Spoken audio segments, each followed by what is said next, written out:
Сега това тук е плажа на Гранд Хотел Поморие. Ето там, Гранд Хотел Поморие, много красив хотел. И сега ще снимаме плажчето пака. Часа е някъде около 7 и нещо. Може и по-късно да е вече, не знам. Не гледам много часовниците, като сме тук. И сега ще снимаме плажа. Да кажем датата 24 август 2025 година. Е, тук има паркирани джетчета. И това е плажа и красивия залез отзад. Ето, може да се види. Има тук хора. Ето даже една жена прави опит да ходи по морето. Тук други хора подскачат и се забавляват.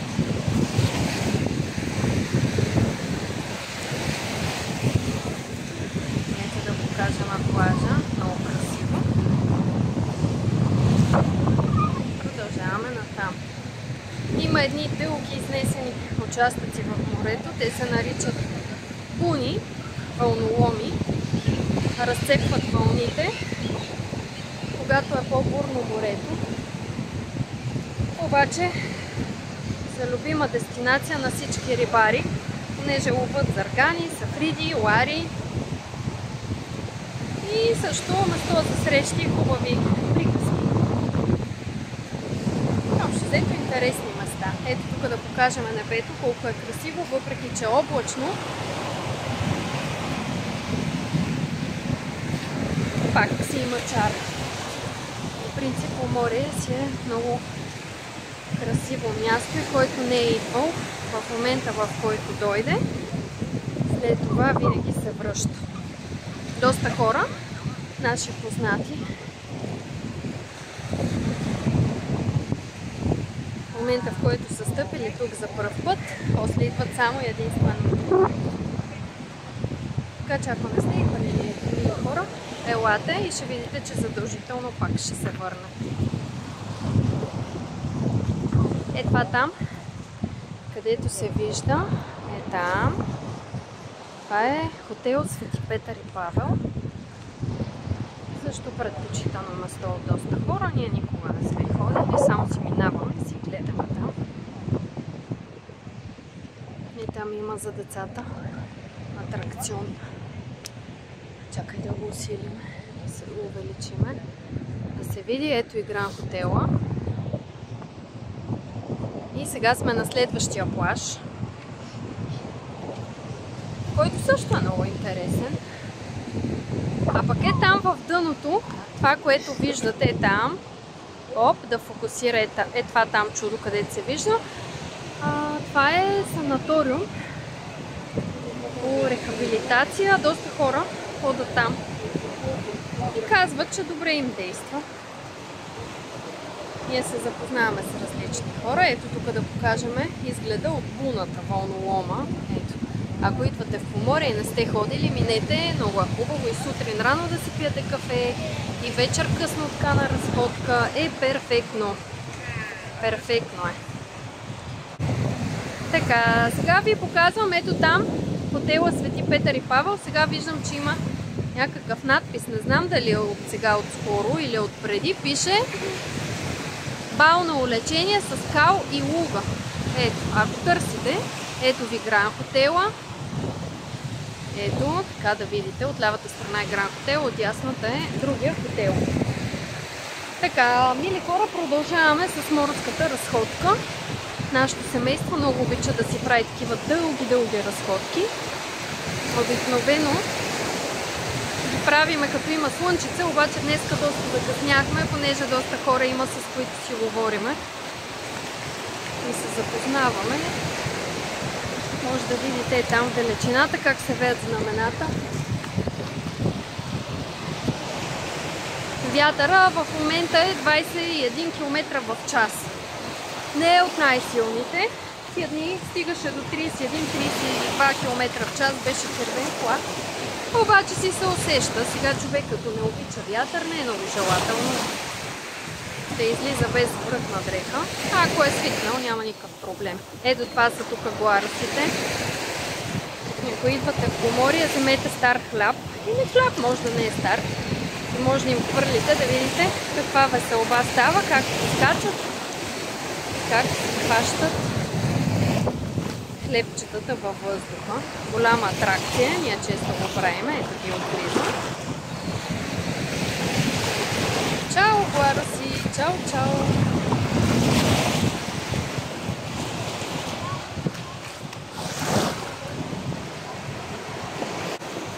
Ето тук виждаме, дечица са си строили замъци. То направо, това е цял комплекс. Да, много интересно. Ето, децата си правят тук комплекси. Да видите залеза, колко е красив. Ако стигнем до Соленото езеро на Поморие, ще ви покажа залезите. Там са едни от най-красивите, поне според мене. И също така и на старото пристанище. Може да си правите снимки, като дойдете. Ето тук някакви кратери. Уха, колко е дълбоко. Все едно извънземните са ни нападнали. Вижте какви кратери има. Да си има чар. Човек така да тръгне по плажовете да се разхожда. Има голям чар.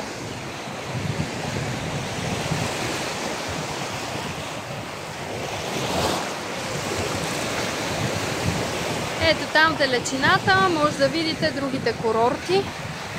В смисъл, вие не може да ги видите, аз ги виждам. Вие само си ги представяйте. Е така, тук една жена прави късен плаж, шепува.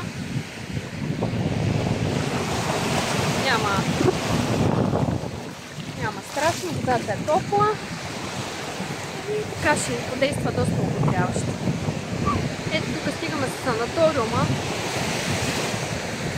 Като го наближим, ще го снимам по-отблизичко, за да видите как изглежда. Водата е кристално чиста, сега не се вижда, защото тръгва леко да се смрачава. Обаче сутрин е кристална. И не знам защо хората ходят на Малдиви напред-назад, вместо да дойдат тук. Ето тук да видите как се почистват вече плажовете. Ето този човечец, вместо да ходи да пие бира, чисти и тук утре туристите ще дойдат и ще направят мазало. Иначе е чистичко. Много хубаво е заравнено. Айде, чао човече. Ай със здраве. Така, и продължаваме разходката. И с бреговата линия на Поморие. Тук ще видите кемперчета, където са се паркирали. Сутрин си пият кафенце, посрещат си изгрева и си штракат с пръсти. Штракалака. Ето тук вижте, може да видите един мотор, скутер. И сега ще ви покажа сутрин тия хора, като станат, какво виждат. В смисъл, то е ясно какво виждат, морето и изгрева, ама сега изгрева няма как да го покажа, защото е вечер. О, има и колелета даже. Карат и колело тия хора. Тук ще ви покажа, има скалички. И така, продължаваме натам. Това е санаториума, за който ви разказах. Тук много хора идват. Това там е военния санаториум. И надолу са така по-безлюдни плажове, обаче имат своя чар. Ще ви покажа Гърдения палас. Има един комплекс. Доста интересен. Нека стигнем до там. Чао за сега. Така, и продължаваме включването. Това е една тясна пътека. Според мен е тясна. Според вас може да си е нормална. Която ни води надолу до тези по-малките плажчета, където са пред комплекса. Хотел ли е? Комплекс ли е? Голямо е, грандиозно е. Гърдения палас. И там има чар, по-безлюдно е. Плажа е една идея по-отсечен, обаче си има любители, които си го посещават.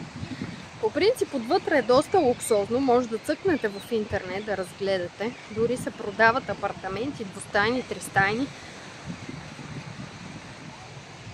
И така, ето го санаториума. там.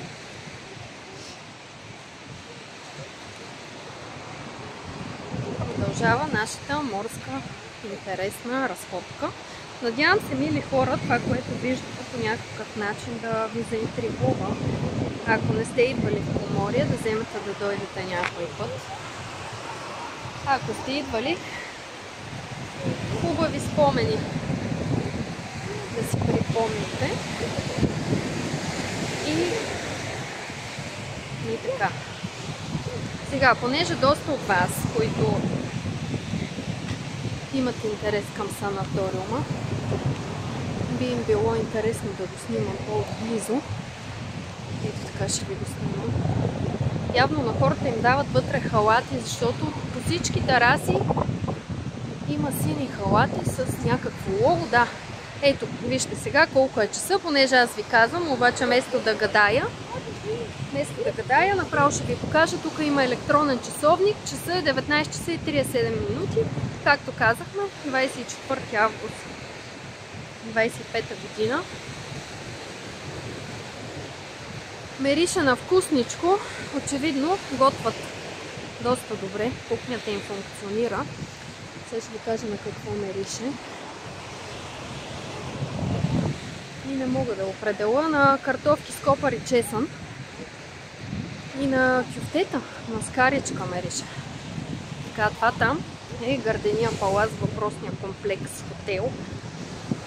Хотелски комплекс по-скоро нарека. Който е грандиозен. Има чадърчета тук. И една котка хитрошана, която си търси нещо за хапване. Ето я котката. Маци! Мацо, ти поморийска котка ли си? Мац-мац? Мац-мац? Кой си търси рибка? Кой си търси рибка? Тя пък като вземе да ми каже. Ето, виждате, хора, каква красота е в море. Сега, тук, ако искате да гледате цени, много от вас може да иска да видят. 9 лева е чадърчето, 8 лева е шезлонга. Ето, има работно време, има си тапелки, има си всичко. Само да дойдете и да си щракате с пръсти. Сега няма хора, явно са по заведенията. И така. Така, продължаваме.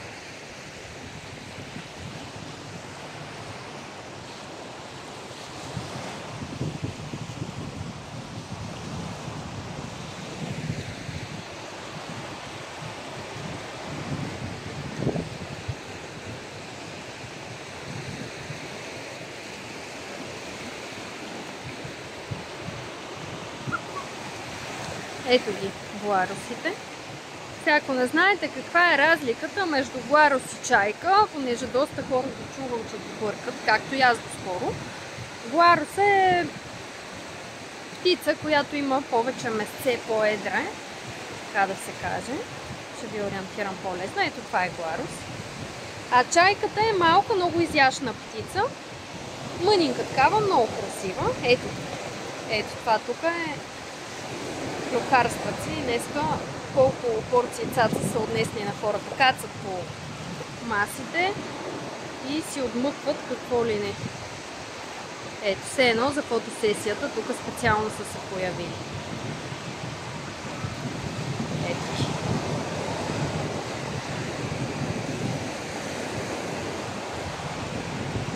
Надявам се, че ви е интересно какво ви показвам.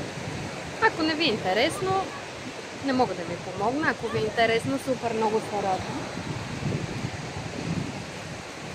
Общо взето ще научите нещо. Нещо ново и различно. И все едно сте на разходка. На разходка с мен. Изключена светкавица, включена светкавица, не знам какво светка. Ето сега, вижте хора, кристална вода, само дано не ми падне телефона. Ето това, искам да ви го покажа, да видите колко е чиста водата, уникално чиста. Ако грееше слънце, Още повече от блясъци щеше да има.